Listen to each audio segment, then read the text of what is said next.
Hi hello this is Arun.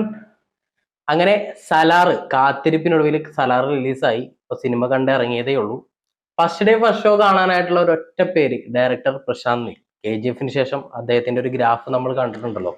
KGF ആദ്യം ഇറങ്ങിയതും second ഇറങ്ങിയതും ഇപ്പോ സലാറിലേക്ക് വരുമ്പോൾ അദ്ദേഹത്തിന്റെ ഒരു ഗ്രാഫ് ഒരു ഈ ടോപ്പ് ലെവലിലാണ് നിൽക്കുന്നത്. അപ്പോൾ ആ ഒരു ഒറ്റ കാരണം കൊണ്ട് ഫസ്റ്റ് ഡേ ഫസ്റ്റ് ഷോ കണ്ടു.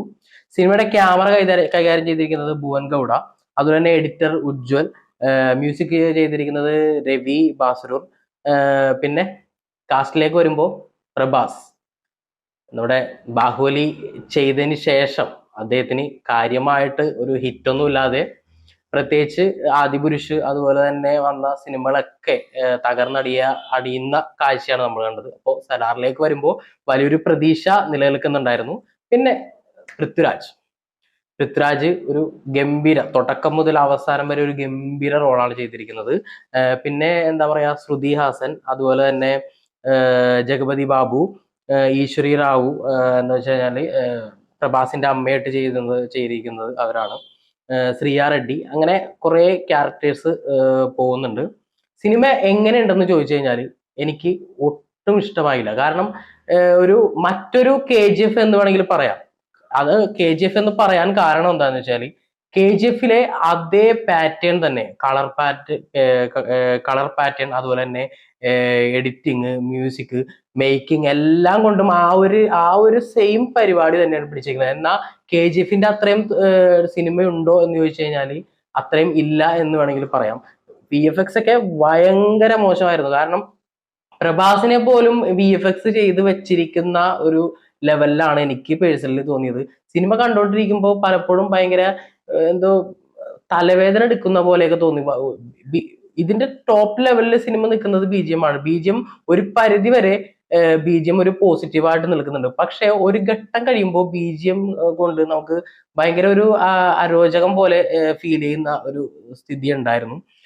പിന്നെന്താ പറയാ, ഒരു ആ KGF പിടിച്ചിരിക്കുന്ന ഒരു ബ്ലാക്ക് ഷെയ്ഡ്, ആ ഒരു ബ്ലാക്ക് പാലറ്റ് തന്നെയാണ് ഇതിനകത്ത് വന്നിരിക്കുന്നത്. അപ്പൊ നമുക്ക് സ്ഥിരമായിട്ട് KGF പരിപാടികൾ തന്നെ നമ്മൾ ആ തൊട്ടടുത്ത സിനിമകളിൽ കണ്ടു കഴിഞ്ഞാൽ നമുക്ക് വളരെ മോശമായിട്ട് തോന്നും. എനിക്ക് പേഴ്സണലി അങ്ങനെയാണ് തോന്നിയത്. അതുപോലെ ആക്ടിങ്ങിലേക്ക് വരികയാണെന്നുണ്ടെങ്കിൽ പ്രഭാസിന് കാര്യമായിട്ടുള്ള ഡയലോഗ്സ് ഒന്നുമില്ല. നമ്മളിങ്ങനെ യാഷൊക്കെ ചെയ്ത പോലത്തെ ഒരു പരിപാടി പിടിക്കാൻ ശ്രമിച്ചിട്ടുണ്ട്. പക്ഷെ എനിക്ക് അത്രക്ക് അങ്ങോട്ട് KGF യാഷൊക്കെ ചെയ്ത പോലത്തെ ഒരു പരിപാടിയൊന്നും വർക്കായില്ല. ഞാൻ എന്തുകൊണ്ട് KGF കമ്പയർ ചെയ്യുന്നു എന്ന് ചോദിച്ചു കഴിഞ്ഞാൽ, അങ്ങനെ ചെയ്യാൻ പാടില്ല.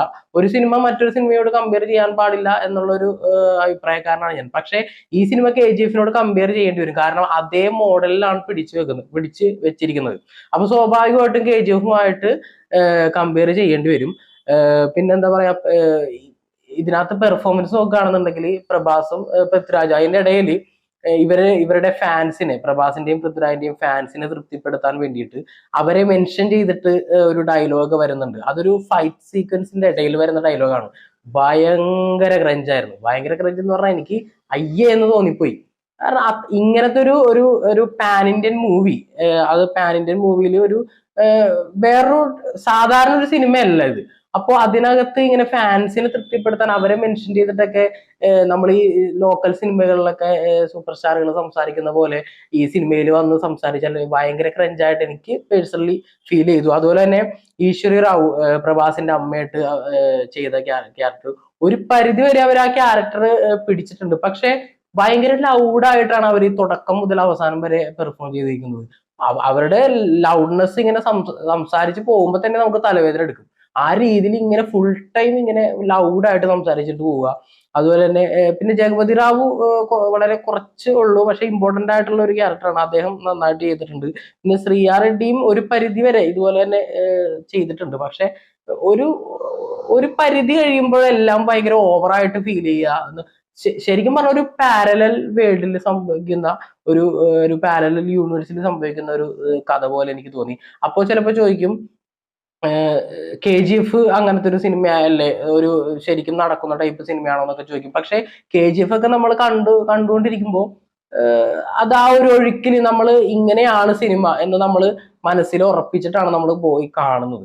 അപ്പൊ നമുക്കത് പിന്നെ KGF എന്ന് പറയുന്ന സിനിമ ആദ്യം ഇറങ്ങിയപ്പോൾ നമുക്കൊരു ഫ്രഷ്നെസ് ഒക്കെ ഫീൽ ചെയ്തിരുന്നു. പക്ഷെ ഇതിലേക്ക് വരുമ്പോൾ സെയിം പരിപാടി തന്നെ പിടിച്ചിട്ട് എന്നാ ആ ലെവലില്ല എന്ന് പറയുമ്പോൾ നമുക്കത് ഭയങ്കര ബുദ്ധിമുട്ടായിട്ടൊക്കെ ഫീൽ ചെയ്യുന്നുണ്ട്.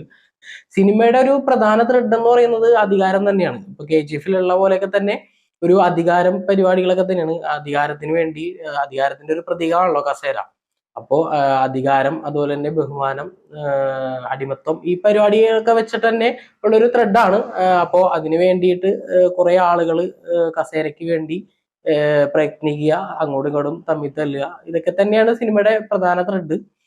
മറ്റൊന്ന്, സിനിമയിൽ എന്തെങ്കിലും ഒരു പോസിറ്റീവായിട്ട് എനിക്ക് തോന്നിയത് മേക്കിംഗ് ഒരു പരിധി വരെ ഓക്കെ ആയിരുന്നു.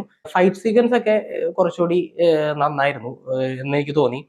കാരണം നല്ലൊരു പഞ്ച്, ഫൈറ്റിന്റെ ഒക്കെ നല്ല കൃത്യമായിട്ടുള്ള പഞ്ചൊക്കെ എനിക്ക് കിട്ടി.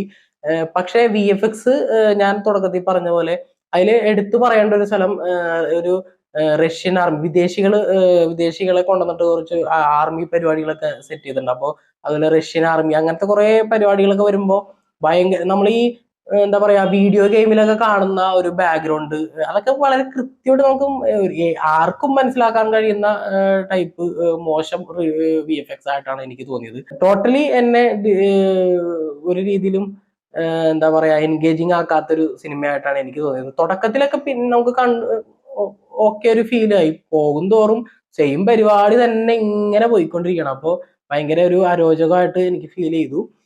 നിങ്ങൾക്ക് ചിലപ്പോൾ കണ്ടിട്ട് ഇഷ്ടപ്പെട്ടിട്ടുണ്ടാവും. അങ്ങനെയാണെന്നുണ്ടെങ്കിൽ കമന്റിൽ രേഖപ്പെടുത്താം. സിനിമ കാണണോ വേണ്ടിയോ എന്ന് ആ കമന്റൊക്കെ കണ്ടിട്ട് തീരുമാനിക്കേണ്ടവർക്ക് തീരുമാനിക്കാം. അപ്പോൾ മറ്റൊരു സിനിമയുടെ വിശേഷമായിട്ട് വീണ്ടും വരാം. Bye bye.